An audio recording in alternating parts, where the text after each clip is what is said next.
Let's talk about 5 major types of chemical reactions: combination reactions, decomposition reactions, displacement reactions, double displacement reaction, and oxidation reduction reaction.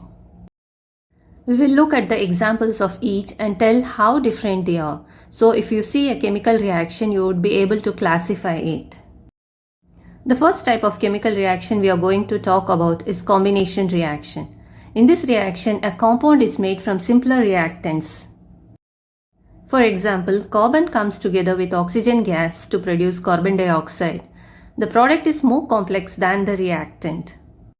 In simple language, we can say that when two or more substances, that is elements or compounds, when they combine to form a single product, the reaction is called combination reaction.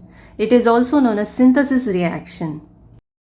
These are some important examples of combination reactions.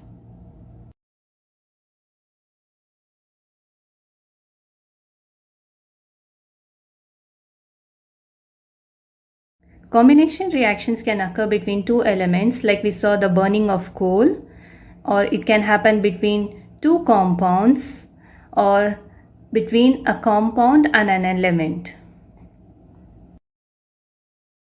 The general chemical equation for a combination or synthesis reaction is given by the following equation: A plus B equals AB.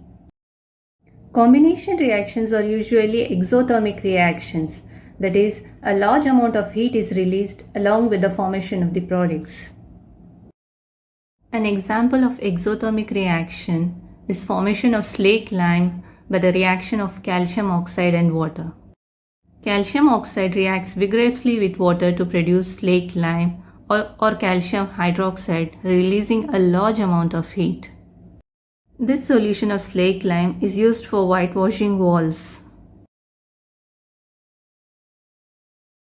Calcium hydroxide reacts slowly with carbon dioxide in air to form a thin layer of calcium carbonate.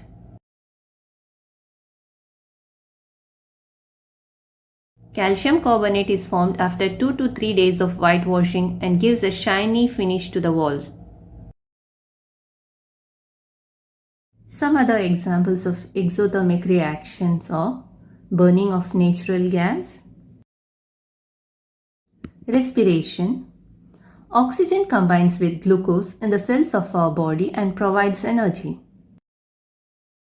Decomposition of vegetable matter into compost is also an example of exothermic reaction. Now we know that in a combination reaction, a single product is formed from two or more reactants. We have seen some important examples of combination reaction. We also know that combination reactions involve the formation of new bonds, and this process releases a large amount of energy in the form of heat. And so most combination reactions are exothermic. And we also observed that when calcium oxide reacts with water, slaked lime is formed and a large amount of heat is released. In the next module, we will learn about decomposition reaction.